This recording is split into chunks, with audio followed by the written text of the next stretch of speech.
Olá. Bom, estamos aqui para mais uma correção de questões que disponibilizamos no Telegram.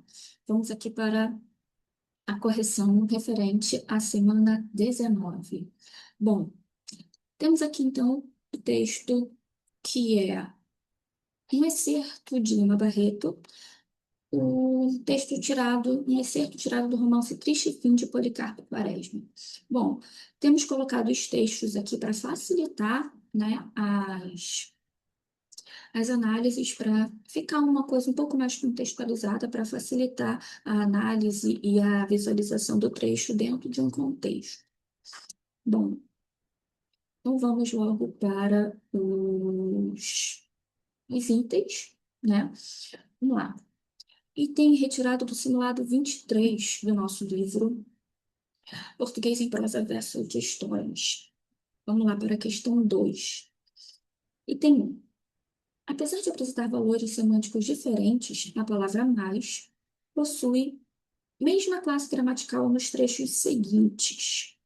Então vamos lá. E mais doce do mundo e dúvidas não flutuavam mais no seu espírito. Bom, vamos só dar uma olhadinha onde estão esses nomes, essas palavras. Bom, então a gente tem aqui, ó, a gente mais valente, mais hospitaleira, mais inteligente, mais doce do mundo. Então, aqui a gente tem a palavra mais intensificando a palavra doce, né? O termo doce. Então, doce aqui é uma adjetiva referente a gente, gente doce. Então, aqui, esse substantivo intensificando o adjetivo doce vai se tratar de um advérbio, né? Então, lembrando, o advérbio, ele é uma palavra que ele modifica um adjetivo e um advérbio, atribuindo intensificação, no sentido de intensidade, e junto do verbo, o advérbio pode demonstrar sentido de tempo, modo, lugar, afirmação, negação, dúvida, causa, e etc. Mas aqui, nesse caso, eu tenho um advérbio de intensidade relacionado ao adjetivo doce. Mas aqui embaixo, dúvidas não flutuavam mais no seu espírito. Esse mais está relacionado a flutuavam, não flutuam mais. Então, em frases negativas, esse mais aqui vai indicar uma ideia de tempo, uma ideia de frequência, ou da falta de frequência, a interrupção de frequência, né? Então, esse mais aqui também vai ser considerado advérbio se relacionando à forma verbal flutuava. Então, nessa questão, eu tenho o item certo, porque o primeiro mais tem valor de intensidade, modificando o adjetivo, né? E o segundo tem valor de tempo, de frequência, e modifica o verbo antecedente, né? E os dois são advérbios. Segundo item, vamos lá, os termos sua mulher e uma preta velha, presentes nesse trechinho, nesses dois trechos aqui, exercem a mesma função sintática. Bom, o que que a gente tem aqui? Dona Maricota, sua mulher, ainda se lembrava de uns versos de rei. Dona Maricota, sua mulher, esse sua mulher, ele é uma renomeação de Dona Maricota, certo? Inclusive, essa renomeação pode ser intercambiável com o termo a que se refere. Então, o que a gente tem aqui é uma renomeação. Essa renomeação ela é feita pela classe, pela função sintática aposto. Trata-se de um aposto explicativo. E aí, como que funciona intercambiar esses dois itens? Sua mulher, Dona Maricota, até ainda se lembrava. Então, repara que sua mulher não é uma característica, né? Eu não estou caracterizando Dona Maricota, eu estou acrescentando uma renomeação, certo? Diferente de tia Maria Rita, uma preta velha, que morava em Benfica. Aqui, uma preta velha é uma caracterização de tia Maria Rita. Então, aqui eu tenho uma qualificação, certo? Eu não tenho uma renomeação. Não dá para eu trocar os trechos de lugar. Então, alguém lembrou uma preta velha, a tia Maria Rita, né? Não faz muito sentido no contexto em que está empregado. Então, os itens não terão a mesma função sintática. Por quê? Primeiro, é um aposto explicativo, né? Tem base, substantivo, vai renomear o termo anterior, Dona Maricota. E o segundo é predicativo, porque traz essa qualificação, essa caracterização para o termo Maria Rita, ok? Muito bem, sigamos para o item 3. A palavra ser apresenta classificações distintas nas ocorrências seguintes. Bom, aí a gente tem: até ainda se lembrava de uns versos de reis, que se baseasse nos costumes dos nossos silvícolas e não se tinham elas dissipado.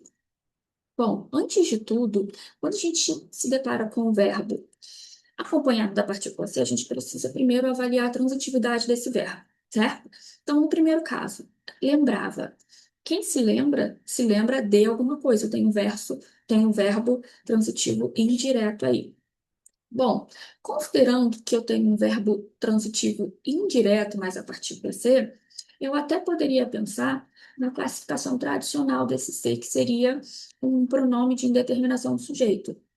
Mas eu tenho o sujeito disso aí, não é? É Dona Maricota. Dona Maricota se lembrava de algo. Só que aqui eu também não tenho o lembrava ela mesma de algo. Aí aqui a gente precisa se recordar da transitividade da regência do verbo lembrar, né? Tanto lembrar quanto esquecer. Quem lembra, lembra algo. Quem esquece, esquece algo. Mas quem se lembra de algo, e quem se esquece de algo. Então, esse ser aqui deve ser classificado como parte integrante do verbo. Ele não tem nenhuma função sintática nesse trecho em que ele está inserido, mas ele é exigido pelo verbo em razão aí da preposição. O segundo verbo é que se baseasse nos costumes dos nossos silvícolas. Vamos olhar lá o trechinho para a gente entender um pouco melhor. Vamos lá.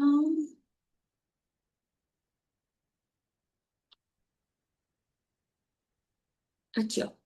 Visto estar organizando um sistema de cerimônias e festas que se baseasse nos costumes dos nossos silvícolas. Bom, verbo basear. Quem baseia, baseia alguma coisa em outra coisa, né? Então, o verbo basear, ele deve ser considerado transitivo direto e indireto.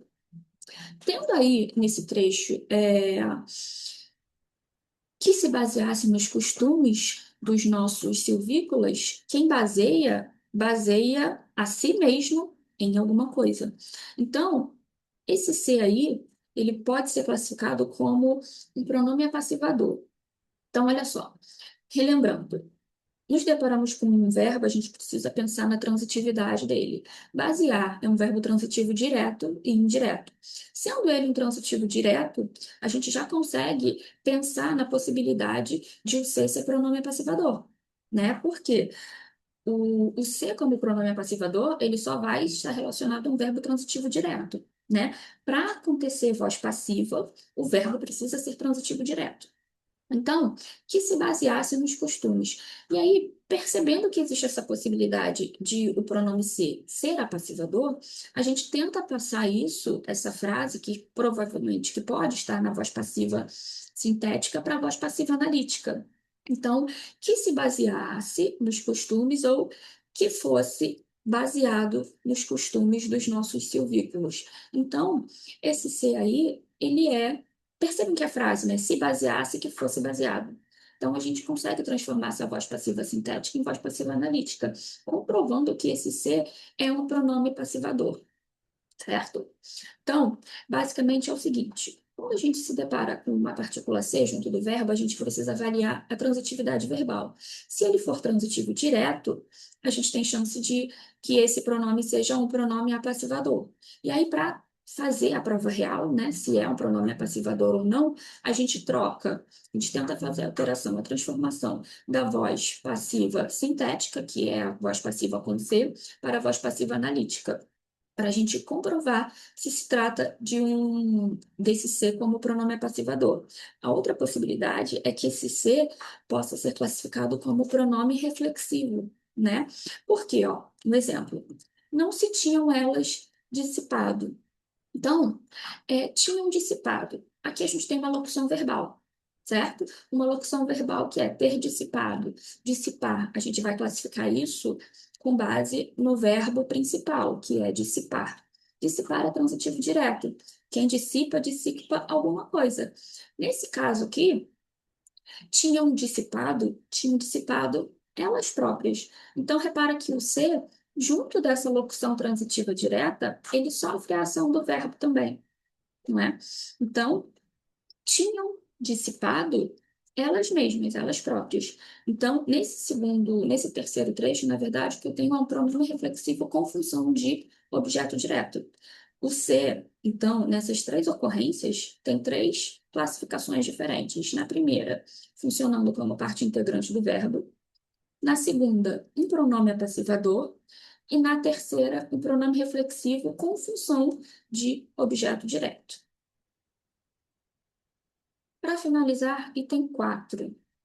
É bitransitivo o verbo grifado em. E os seus filhos, 5 moças e um rapaz, viram na coisa um pretexto de festas. Bom, o verbo ver deve ser classificado como verbo transitivo direto. Então, ele tem apenas um objeto direto, certo? Então, quem vê, vê alguma coisa. Não tem como ver alguma coisa em algum lugar. Esse algum lugar seria uma circunstância atribuída ao verbo, não um complemento. Então, viram na coisa, na situação, nesse contexto, um pretexto de festas. Então, o verbo ver aí deve ser classificado apenas como verbo transitivo direto, porque o termo na coisa não exerce função de objeto indireto, mas de adjunto adverbial de situação. Ok? Bom, segue aqui os links para a compra do nosso livro, do qual a gente vem retirando essas questões. Beleza? Até a próxima.